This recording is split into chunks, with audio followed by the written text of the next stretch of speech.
Salmo 46.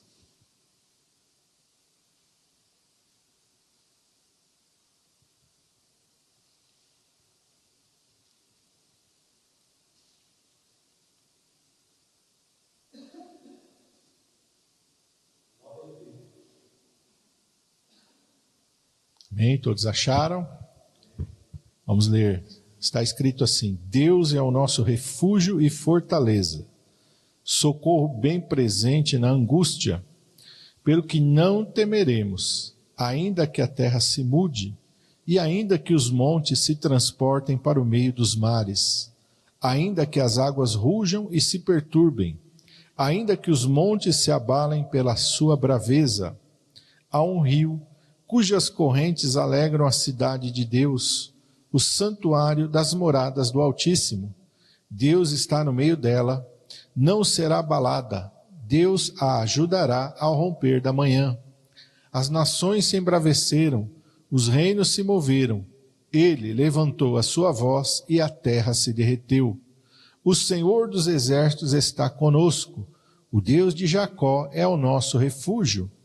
Vinde, contemplai as obras do Senhor, que desolações tem feito na terra. Ele faz cessar as guerras até ao fim da terra, quebra o arco e corta a lança, queima os carros no fogo. Aquietai-vos e sabei que eu sou Deus. Serei exaltado entre as nações, serei exaltado sobre a terra. O Senhor dos exércitos está conosco. O Deus de Jacó é o nosso refúgio. Amém? Vamos orar. Pai, estamos diante da Tua palavra nesta noite. Cremos que o Senhor quer falar conosco através desta palavra. E cremos que o Teu Espírito Santo usará esta palavra para trabalhar nas nossas vidas, ó Pai. Tua palavra não é uma palavra que vem em vão, mas ela vem com um propósito. E a Tua palavra diz que o Senhor faz com que todas as coisas cooperem juntamente para o bem daqueles que Te amam, Senhor. Te amamos, por isso estamos aqui, Senhor. E cremos que esta palavra vem para abençoar as nossas vidas, ó Pai. Por isso, Senhor, te pedimos, fala, Senhor, porque queremos ouvir a Tua voz. Usa, Senhor, a minha vida, eu te peço, em nome de Jesus. Amém. Os irmãos podem se assentar.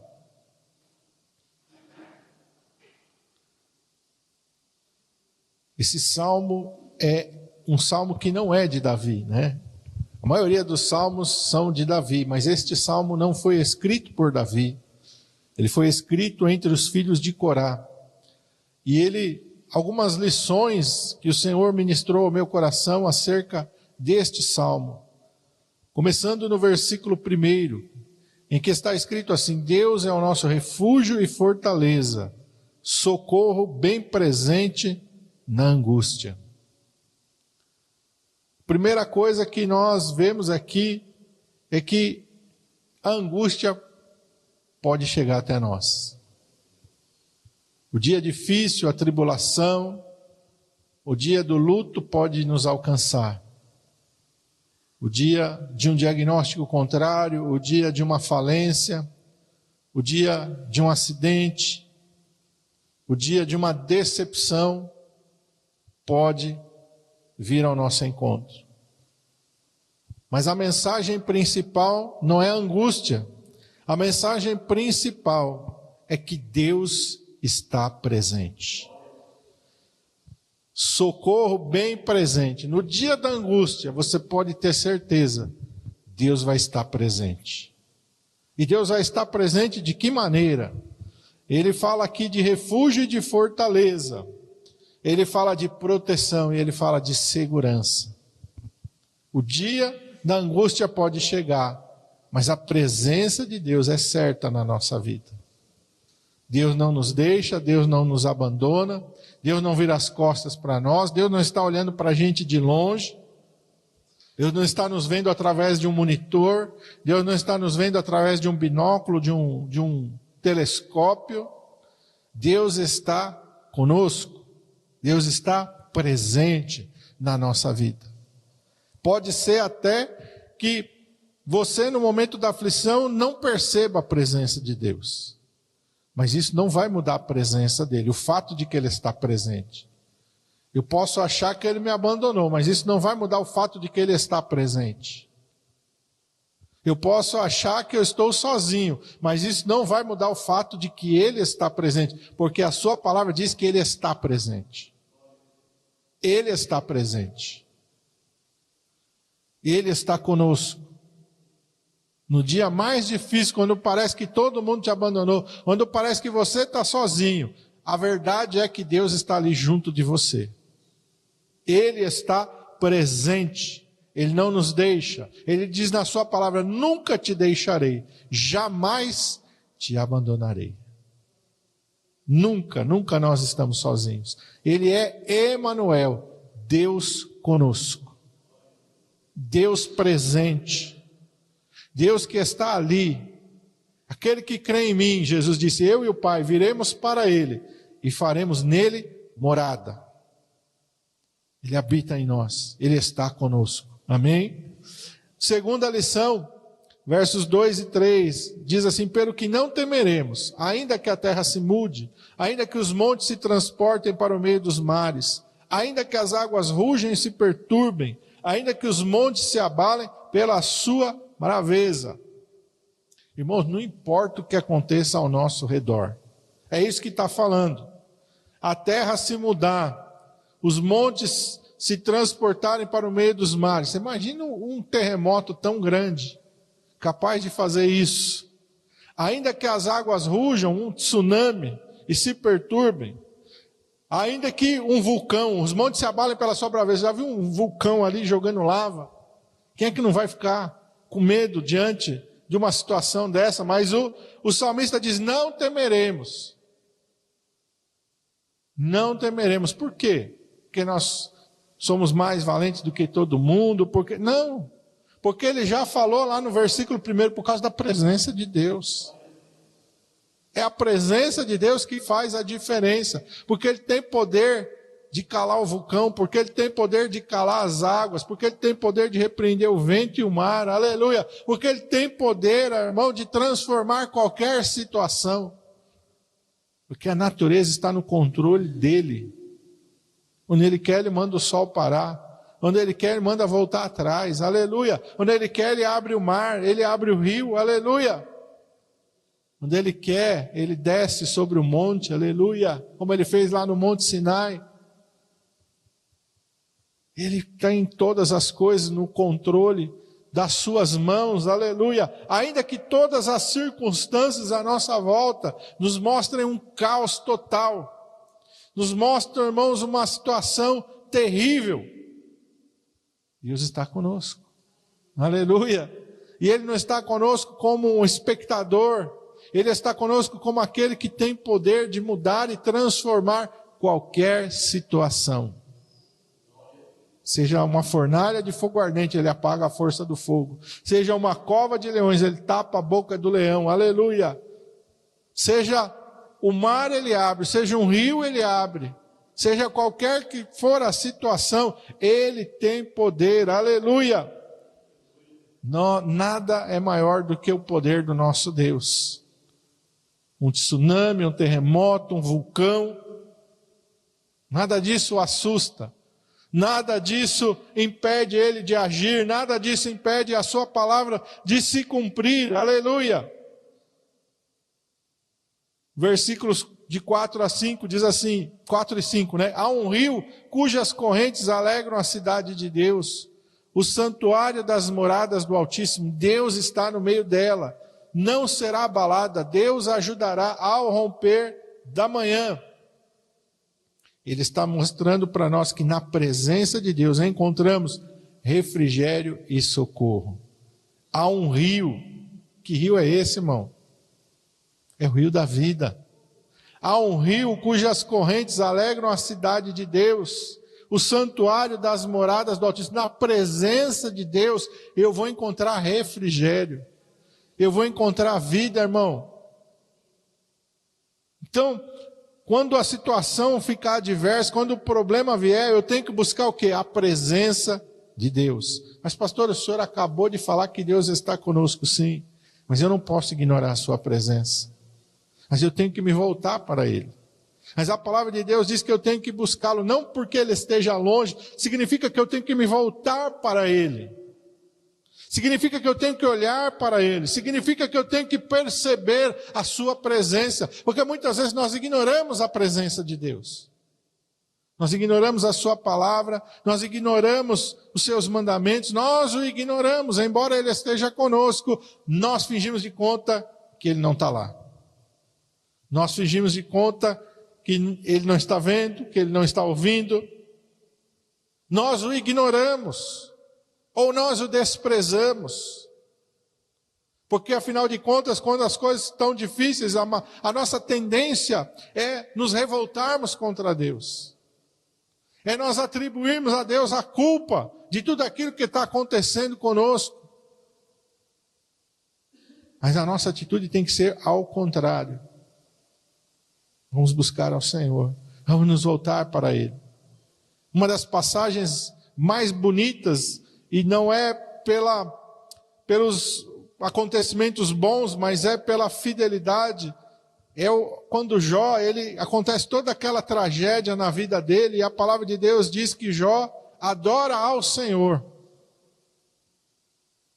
Ele diz: nu saí do ventre da minha mãe, e nu voltarei para lá. O Senhor deu, o Senhor tomou, bendito seja o nome do Senhor. E a palavra de Deus diz que ele não atribuiu a Deus falta alguma. Ele não ficou com raiva de Deus.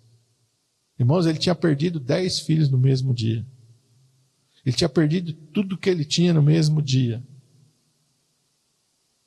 Ele disse: o Senhor deu, o Senhor tomou, louvado seja o nome do Senhor. E a Bíblia ainda testifica que o testemunho é daquele que sonda a mente e o coração. Jó não pecou, nem atribuiu a Deus falta alguma. O testemunho é daquele que não está olhando só para a aparência. O testemunho é daquele que sonda o interior. Está vendo lá o que passa na mente e o que passa no coração. E Jó louvou ao Senhor. E Jó exaltou o nome do Senhor. E Jó não ficou com raiva de Deus. Mas Jó se volta para o Senhor e adora ao Senhor. É isso que ele está falando. Há um rio de vida, aleluia. Há um rio de refrigério. Há um rio, meu irmão, que quando tudo na nossa volta está em um caos, uma tormenta, ele é capaz de transformar o nosso interior em paz e tranquilidade. Por isso Jesus é chamado o príncipe da paz. Ele é aquele que diz: eu vos dou a minha paz. Não vou lá dou como o mundo a dá. Como é que o mundo dá paz? Quando tudo está bem, quando tudo está tranquilo. Então a pessoa do mundo tem paz, mas é uma paz momentânea e passageira. Basta alguma coisa dar errado, a paz foi embora. Basta algum problema chegar, a paz foi embora. Mas Jesus disse: a minha paz não é como a paz do mundo. Ele disse: no mundo tereis aflições, mas em mim vocês têm paz. A paz que excede a todo entendimento. É a paz de Sadraque, Mesaque e Abednego diante da fornalha, diante da ameaça da morte. Diz: se o nosso Deus, a quem nós servimos, quiser nos salvar, Ele nos salvará. Não somente da fornalha de fogo ardente, mas também das tuas mãos, ó Rei. Se for para a gente morrer, estamos em paz. Fica sabendo, ó Rei, não vamos servir a teus deuses. Não vamos adorar a estátua de ouro que você levantou.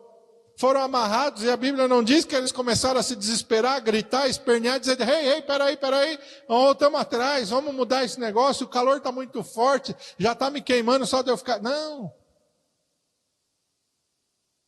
Paz que excede a todo entendimento. A paz que estava no coração de Paulo e Silas, e mesmo açoitados, que mesmo sangrando, perto da meia-noite, adoravam e louvavam ao Senhor, e os outros presos ouviam, porque eles estavam admirados. Como é que esses caras conseguem cantar e adorar a Deus? Tomaram uma surra lascada, foram lançados no cárcere interior, estão com os pés presos no tronco. Vai ser difícil para dormir, porque estão com as costas tudo arrebentadas.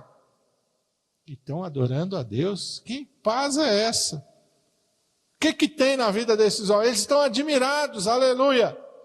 Porque é um rio cujas correntes alegram a cidade de Deus, o santuário das moradas do Altíssimo. Deus está no meio dela. Deus está no meio da nossa vida, irmão. não seremos abalados. Deus nos ajudará ao romper da manhã, tem o tempo certo. O choro dura uma noite, mas a alegria vem pela manhã. Ele chega no tempo certo, na hora certa ele chega, aleluia. E ele vem, aleluia, para mudar, ele vem para transformar, ele vem para fazer todas as coisas novas, ele vem para enxugar as nossas lágrimas, ele vem para tirar o nosso pranto, aleluia. Ele vem para transformar. Ele, aleluia, a razão, ele é o refrigério, ele é o socorro da nossa vida, aleluia.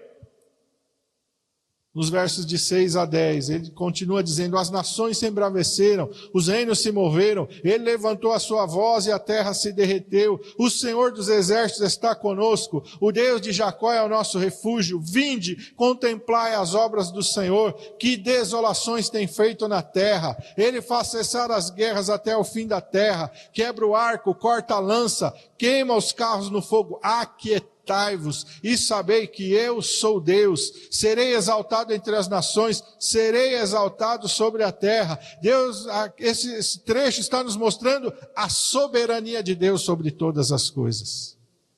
Deus é soberano, Deus está acima, aleluia. As nações podem se embravecer, os reinos podem se... A hora que ele levantar a voz, a terra derrete, aleluia. A Bíblia diz que as nações, nós estamos agora vendo guerra, e é avião, e é bomba, e é míssil, e é drone, é tantas coisas. Mas a palavra de Deus diz que diante do Senhor as nações da terra são como a gota de água de um balde. Não são nada diante dele. Nada. E Apocalipse vai dizer, e as nações da terra vão se ajuntar, os seus exércitos vão se ajuntar, todos eles vão se ajuntar. E o Senhor, com o sopro de sua boca, desfará todos eles. Ele levantou a sua voz e a terra se derreteu. O Senhor dos exércitos, é esse Deus que está conosco, é esse Deus que é o nosso refúgio. Vinde contemplai as obras do Senhor, que desolações tem feito na guerra. Ele faz cessar as guerras, ele quebra o arco, Deus está soberano, ele diz: aquietai-vos e sabei que eu sou Deus. Serei exaltado entre as nações, serei exaltado. Irmão, quando a gente lê a palavra de Deus, Apocalipse, nós estamos estudando Apocalipse aqui no domingo, a mensagem principal, que Deus é soberano sobre tudo, que no final Deus vai vencer e que no final todas as coisas vão se submeter à vontade de Deus. Deus não está fazendo uma força para ver se vai dar certo. Não, Ele já declarou, aleluia. Deus não está preocupado, meu Deus, que rumo que vai tomar a guerra Estados Unidos, Israel e Irã. O que vai acontecer? Não, Deus não está preocupado. Ah, se agora entrar mais países nessa guerra. Ah, se alguém lançar uma bomba nuclear. Deus não está preocupado com nada disso, irmão. Ele já determinou o rumo de todas as coisas. Ele já declarou tudo que vai acontecer e nada vai sair 1 milímetro daquilo que ele falou. Nada vai escapar daquilo que ele já determinou. Ele é soberano, ele vai ser exaltado no final sobre todas as coisas. A Bíblia diz que quando o Senhor Jesus se manifestar, todo joelho se dobrará nos céus, na terra e debaixo da terra. Satanás e os seus demônios vão colocar a cara no pó. O homem mais blasfemo e mais cruel vai colocar a cara no pó. O homem e a mulher que rejeitam, que zombam, vão colocar a cara no pó. Todos os seres que há nos céus, na terra e debaixo da terra vão se curvar e vão declarar que Ele é o Senhor. Aleluia! Vão reconhecer o seu senhorio. E a mensagem final, versículo 11, o Senhor dos exércitos está conosco. O Deus de Jacó é o nosso refúgio. Confia que a presença de Deus está com você. Confia que o Senhor é o seu amparo. Deus é o nosso amparo, irmão. Refúgio e fortaleza quer dizer amparo. quer dizer lugar seguro, quer dizer lugar de proteção, quer dizer lugar, meu irmão, aqui nós não estamos, não é a nossa realidade, mas se você olhar lá em Israel, o que tem muito em Israel lá? Refúgio. Quando toca a sirene, o que o cidadão já sabe? Temos que procurar refúgio. Vão para os lugares lá, debaixo da terra lá, e lá eles estão abrigados, se cair uma bomba ali, dependendo da intensidade, não vai fazer nada com eles ali. E ali, se eles precisarem ficar alguns dias, tem água, se eles precisarem ficar alguns dias, tem alimento. No Japão também tem algumas coisas assim com terremoto e tsunami. Deus é o nosso lugar seguro. Deus é o nosso protetor, o nosso provedor. Aquele que está cuidando da nossa vida, irmão. De cada detalhe da nossa vida Ele está cuidando. A gente pode até não perceber. A gente até pode, irmãos amados, não acreditar, mas está acontecendo. A Bíblia diz, ainda que nós sejamos infiéis, Ele permanece fiel. Ele não vai mudar aquilo que está escrito. Ele não vai voltar atrás naquilo que Ele declarou. Nós podemos confiar no Senhor. Nós podemos descansar no Senhor. É tempo, meus irmãos amados, de nós nos voltarmos para Deus. E de nós cada vez mais deixarmos o Seu Espírito Santo nos encher. Cada vez mais o mundo vai ficar maluco, irmão. Cada vez mais as coisas vão se tornar difíceis. E se nós não buscarmos a presença de Deus, a gente vai ficar desesperado, agoniado. Quantas pessoas no meio da pandemia aí, acho que quase morreram de tanto medo. Mas a pandemia passou. Foi difícil? Foi. Foi doloroso? Foi. Perdemos amados? Perdemos. Mas Deus nos trouxe. Deus nos guardou. Deus nos amparou. E tem muitas coisas que nós não entendemos, irmãos. E que nós vamos entender quando nós chegarmos na presença de Deus. Mas isso não muda quem Deus é. Mas isso não muda o seu amor. Mas isso não muda a sua graça. Mas isso não muda a sua fidelidade. Mas isso não muda a sua misericórdia. Então que nós possamos nos voltar para o Senhor. Amém? Vamos ficar de pé.